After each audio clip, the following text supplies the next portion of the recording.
Shalom saudara-saudara yang dikasihi oleh Tuhan. Semua manusia berusaha untuk membenarkan dirinya sendiri.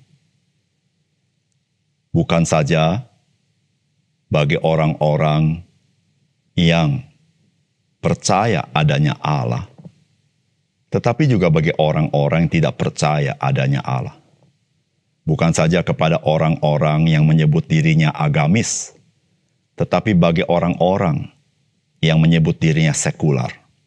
Saudara, seluruh manusia sedang berjuang membenarkan dirinya sendiri. Saudara, yang berbahagia adalah orang yang dibenarkan oleh Tuhan. Salam jumpa dalam program Tuhan adalah Gembalaku. Saudara, kita akan menghidupi kehidupan kita hari ini dan seterusnya bersama dengan surat 2 Petrus. Saudara, surat 2 Petrus ini ditulis oleh Rasul Petrus kurang lebih antara tahun 64 sampai tahun 65, yaitu mendekat waktu Rasul Petrus menjadi martir bagi Kristus. Dan pada masa penderitaan orang Kristen, di masa kekuasaan Kaisar Nero yang meninggal pada tahun 68 Masehi. Saudara, surat ini menekankan anugerah Tuhan di dalam Kristus yang mengubahkan dan memampukan orang Kristen hidup di dalam kebenaran meskipun menghadapi tantangan.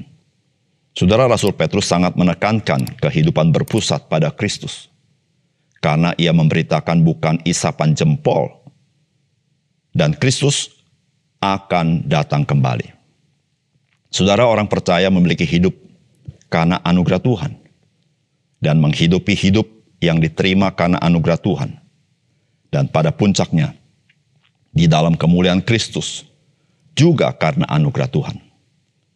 Tidak heran Rasul Petrus menasihati agar kita ini bertumbuh dalam kasih karunia dan pengenalan akan Tuhan kita Yesus Kristus.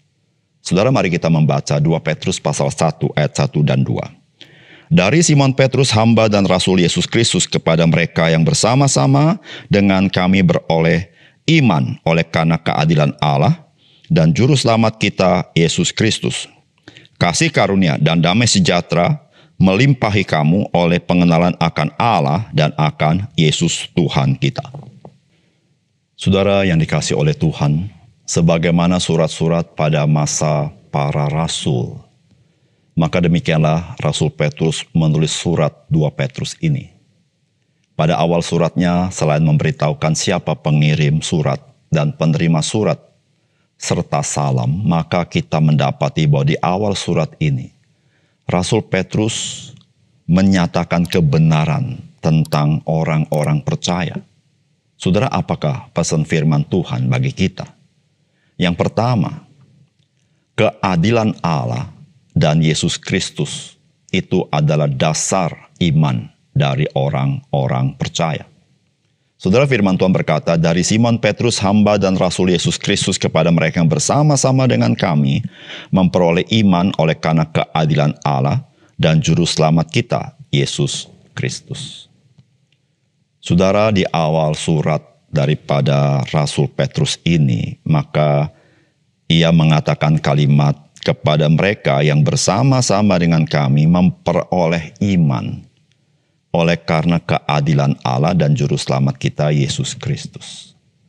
Saudara, kata keadilan Allah bisa dimaksudkan dengan kebenaran Allah.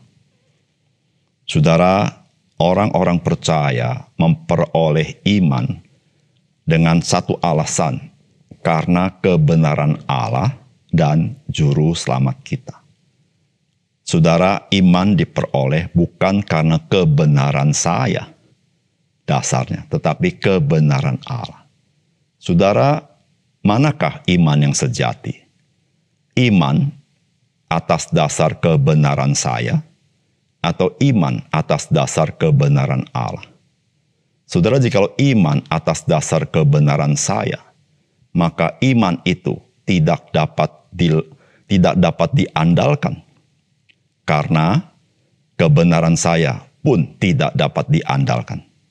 Tetapi iman dengan dasar kebenaran Allah, maka iman itu dapat diandalkan.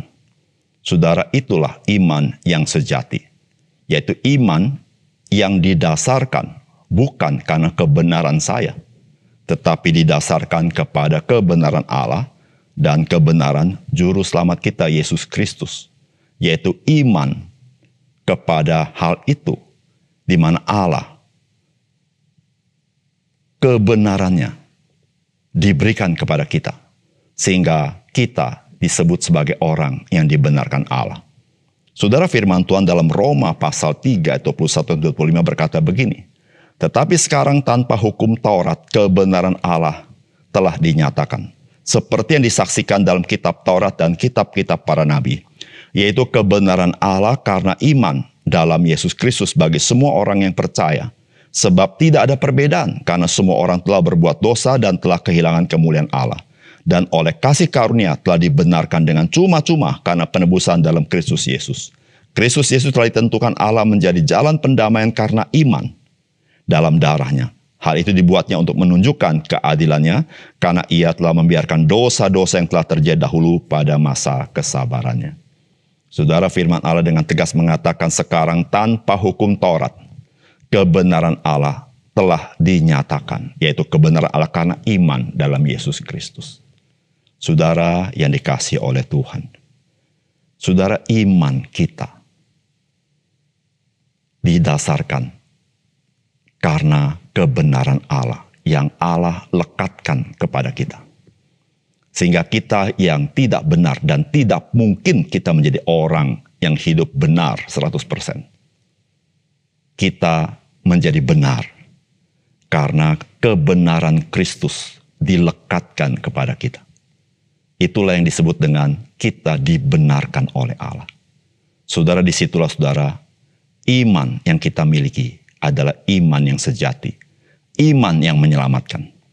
Jikalau iman kita berdasarkan apa yang patut kita perbuat, iman itu bukanlah iman yang menyelamatkan. Itu bukan iman yang sejati. Namun iman yang sejati adalah iman yang ditaruh di atas dasar kebenaran Allah dan kebenaran Kristus.